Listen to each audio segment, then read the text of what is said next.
Olá pessoal, tudo bem? Aqui é o professor Roberto e estamos iniciando nossa aula de elementos de máquinas. E essa é a nossa aula de número 3. E hoje continuaremos falando sobre alguns tipos de elementos de fixação, como foi falado na aula passada. E hoje trarei a divisão dos elementos de fixação também, que faltou ser apresentado na aula anterior. Então, os elementos de fixação podem ser divididos em dois grandes grupos, com relação à sua união, o tipo de união realizada. Caso a união móvel ou a de caráter permanente. São as divisões realizadas pelos elementos de fixação. Na união móvel, no tipo de união móvel, os elementos de fixação podem ser colocados ou retirados do conjunto sem qualquer dano à peça que foram unidas. É o caso de uniões feitas com parafusos, porcas e arruelas. Então, esses três tipos de elementos de fixação, eles são elementos de fixação do tipo união móvel, ou seja, eles podem ser colocados e retirados sem que não haja nenhum dano à peça e nem mesmo aos elementos de fixação. Então, o parafuso, a arruela e a porca elas têm essa praticidade na sua colocação. O outro é o de união permanente. No tipo união permanente, os elementos de fixação, uma vez instalados, não podem ser retirados sem que fiquem inutilizados. É o caso, por exemplo, de uniões feitas por rebites e soldas.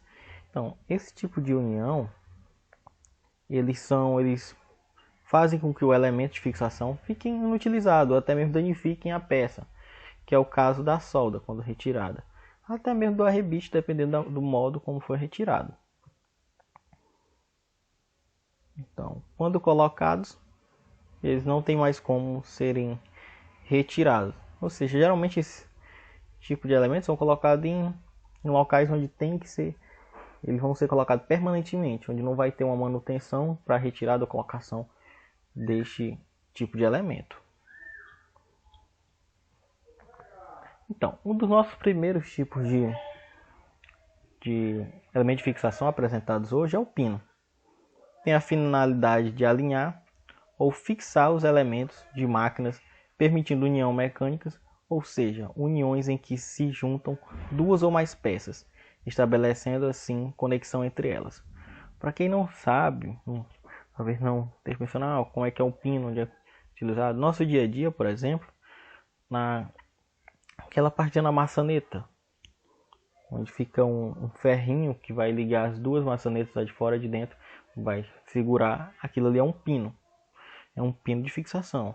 Outro exemplo de pino, por exemplo, das meninas que gostam de usar piranha, vê que tem um ferrinho ali que vai fazer a união entre a mola e as duas partes da piranha. Ali também é um pino que é utilizado como elemento de fixação daquelas partes. Então temos alguns tipos de pinos. Vou apresentar 5 aqui na nossa aula. Então, o primeiro, pino cônico, é ação de centragem. Você pode ver que o formato dele é um formato cônico, ou seja, de um cone. Você vê que ele vai afunilando. No caso aqui ele tá com uma seção bem maior, mais grossa, e aqui ele vai afunilando. Da mesma forma esse aqui. Ou seja, esse aqui seria o nosso pino cônico. O outro é o pino cônico com arte roscada. A ação de retirada do pino de furos cegos é facilitada por simples aperto de porca. Então ele vem com o auxílio de uma porca para realizar o aperto deste pino. E seria este aqui. Pode ver que também ele tem uma afunilação. Ele afunila um pouquinho. O outro é o pino cilíndrico. Nem sempre o pino cilíndrico vem com essa cabeça. Eu estou trazendo aqui um exemplo dele com essa cabeça. Requer um furo de tolerância rigorosa e é utilizado quando são aplicadas as forças cortantes. Ou seja, vai ser duas forças, ou seja, uma força que é uma tensão de cisalhamento.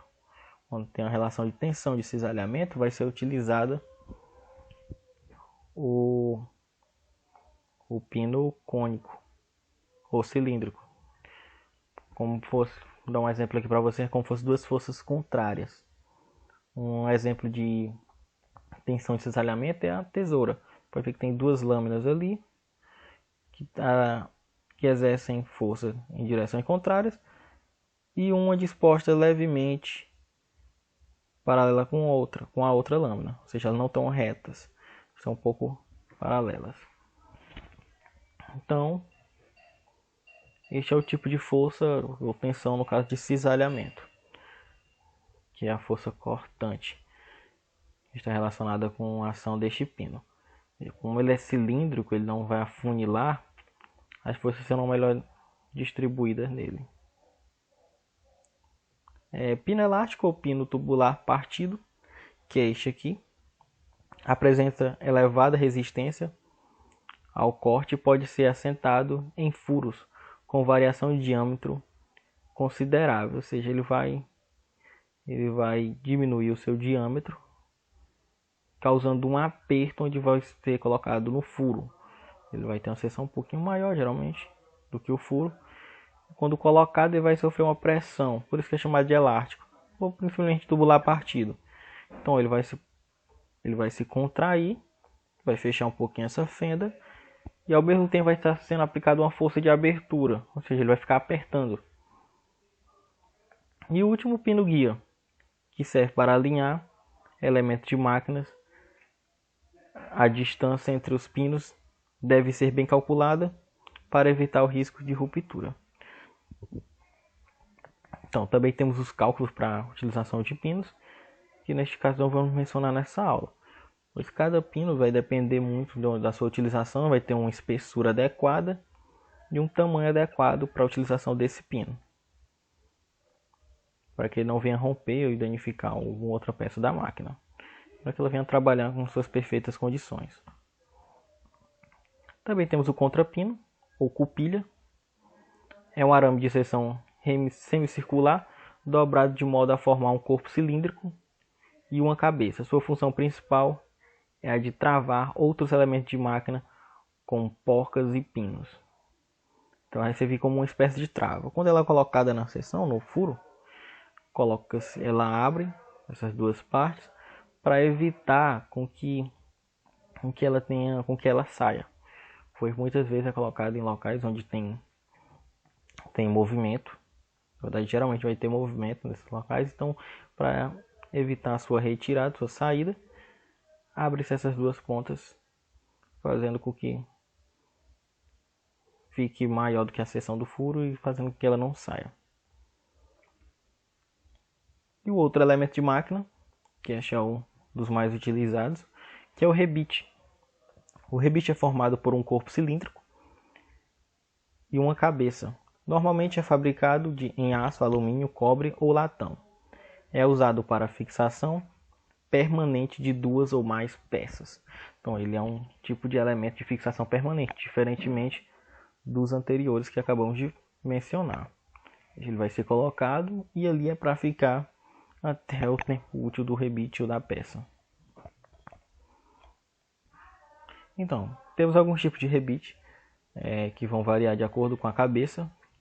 Temos o de cabeça redonda, larga, e o de cabeça redonda estreita. Vai definir pelo tamanho a seção da cabeça. Largamente utilizado devido à resistência que oferecem. Esse aqui realmente é o mais utilizado entre os rebites. Cabeça escariada, chata, larga. E o cabeça escariada, chata, estreita. Mesmo relação do anterior, que vai mudar é só a dimensão da cabeça. Empregado em uniões que não admitem saliências. Tem a cabeça escariada com calota e o cabeça tipo panela, que são empregados em uniões que admitem pequenas saliências. Cabeça cilíndrica,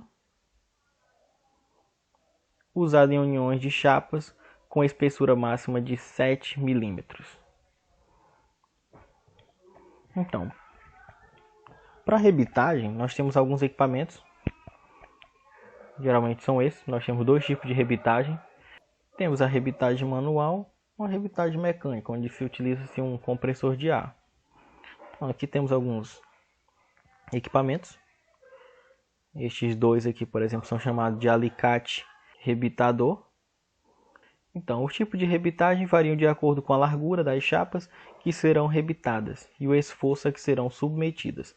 Assim, temos a rebitagem de recobrimento simples e de recobrimento duplo, que vão ser mostrados aqui na aula. Então, a rebitagem de recobrimento. Na rebitagem de recobrimento, as chapas são apenas sobrepostas e rebitadas, como mostrado no exemplo. São duas chapas que vão ser unidas. Essas duas vão ser unidas. E coloca-se os rebites. Esse tipo destina-se somente a suportar forças e é empregado na fabricação de vigas e de estruturas metálicas. Então, rebitagem de recobrimento utiliza-se apenas duas chapas, onde vão ser fixadas uma à outra. Rebitagem de recobrimento simples. É destinada a suportar esforços e permitir fechamento ou vedação. É empregada na construção de caldeiras a vapor e recipientes de ar comprimido. Nesta rebitagem, as chapas se justapõem e sobre elas estende-se uma outra chapa para cobri-las. Então, percebam que esse tipo de recobrimento ele é empregado em elementos onde vai ter uma alta pressão. Por exemplo, na construção de caldeiras e recipientes de ar comprimido, onde vai ser aplicada a pressão. Então, esse tipo de recobrimento ele é bem utilizado, ele é o recomendado. Como é que ele vai ser? Como é que é este tipo de recobrimento? Então, ele vai ter um auxílio de uma outra chapa. Vocês podem perceber que aqui tem duas chapas embaixo desta outra. Pode perceber pela fenda. Aqui é uma chapa e aqui outra chapa. Podemos ver também pelo desenho. Uma chapa aqui, outra chapa aqui. Então, essas duas chapas seriam as chapas a serem fixadas uma à outra. Para esse tipo de recobrimento, nós iremos utilizar uma outra chapa, onde vai cobrir a parte da fenda, onde as chapas vão se unir, vão se tocar.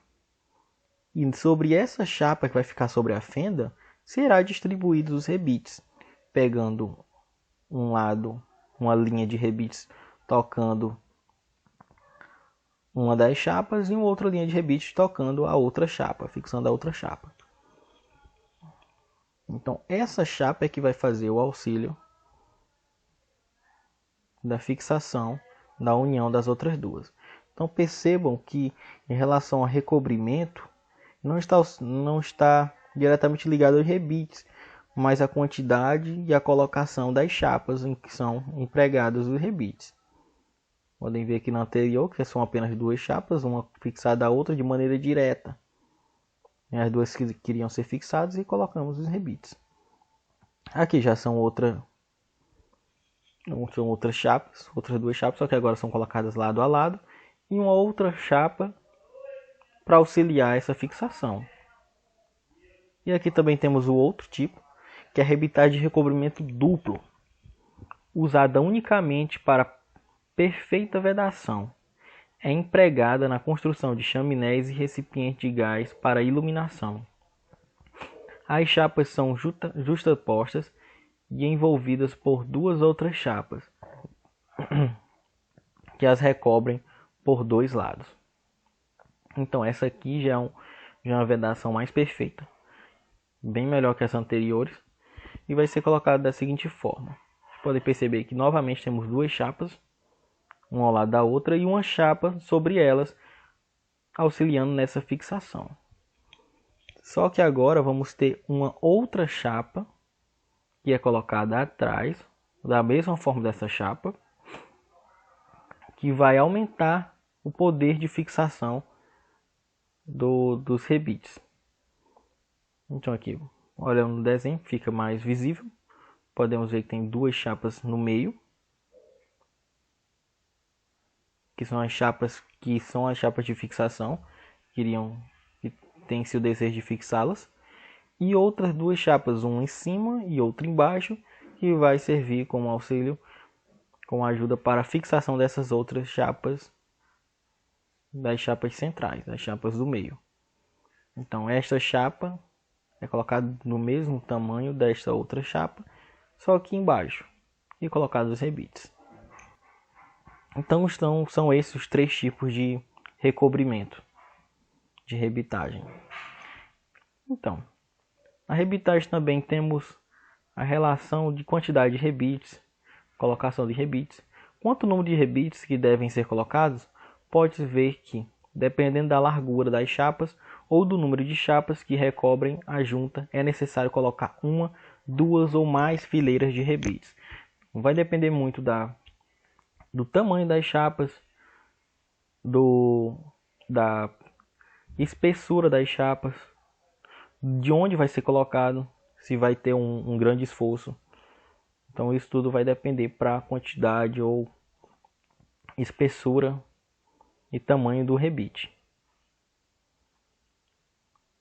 Ó, só uma coisinha que mostramos aqui duas, aquele rebite aqui bem mais simples, este outro aqui bem mais complexo, este outro aqui com mais chapas. Você pode perceber que tem muito mais rebites colocados sobre ele.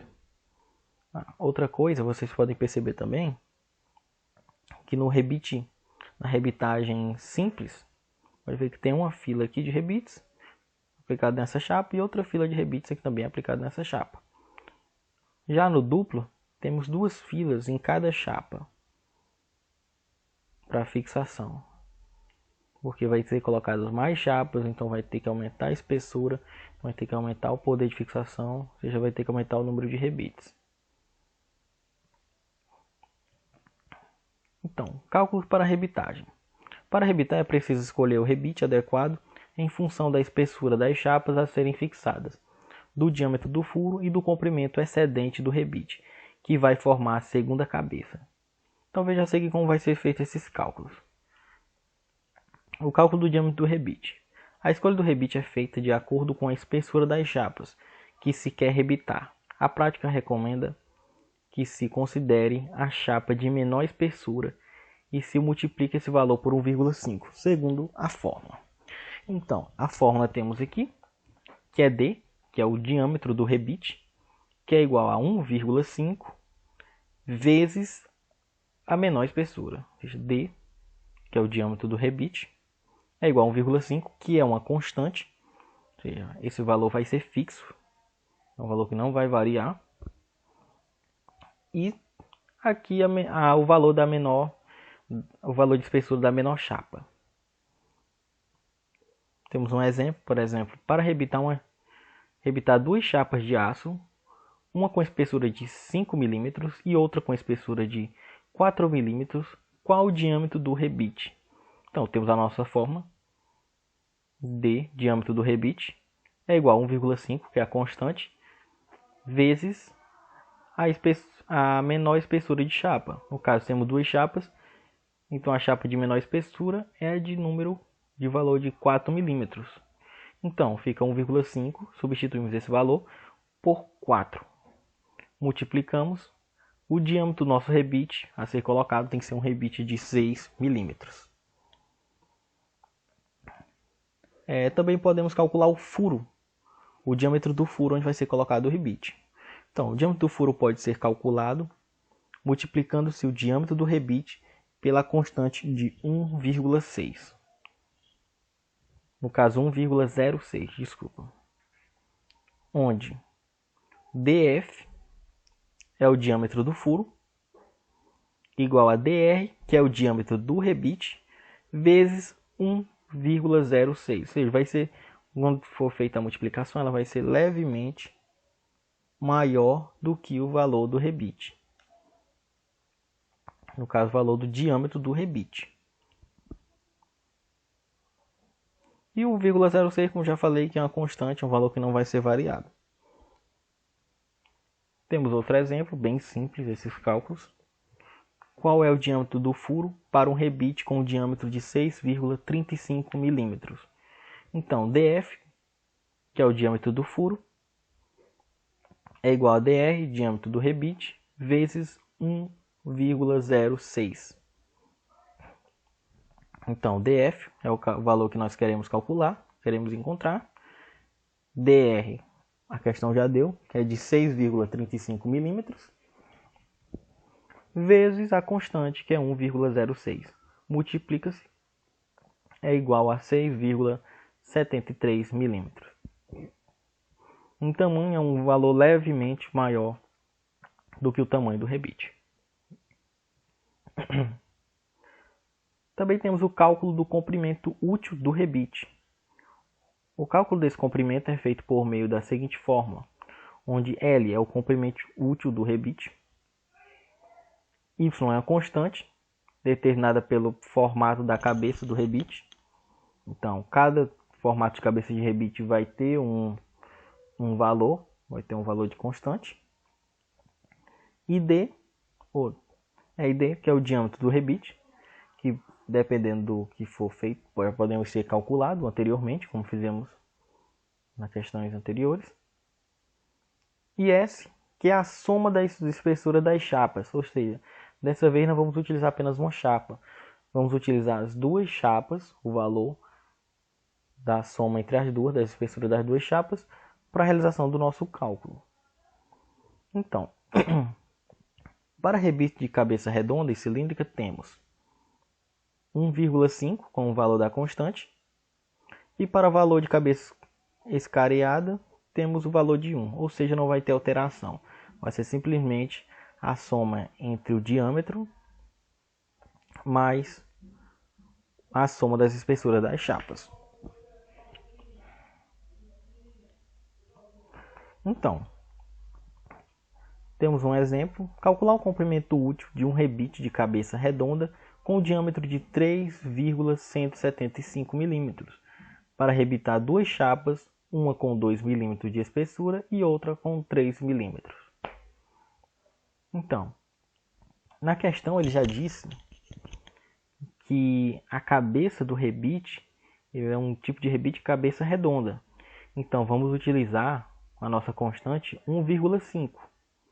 Ele deu também o diâmetro do rebite, que é de 3,175, colocamos aqui também, mais 5, que é a soma da espessura das chapas.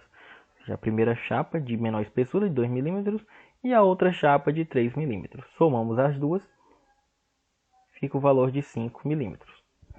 Então, L é igual à multiplicação. Realizamos primeiro a multiplicação e depois a soma. Então, realizamos a multiplicação aqui. Deu 4,762 mais 5. Lembrando que o 5 é a soma das espessuras das chapas. Somamos esse valor. Somamos dois valores, deu 9,762 milímetros. Ou, aproximando, 9,76 milímetros. Então, pessoal, essa foi a nossa aula de hoje. Até a próxima. Amanhã tem uma atividade. Fiquem com Deus e até a próxima.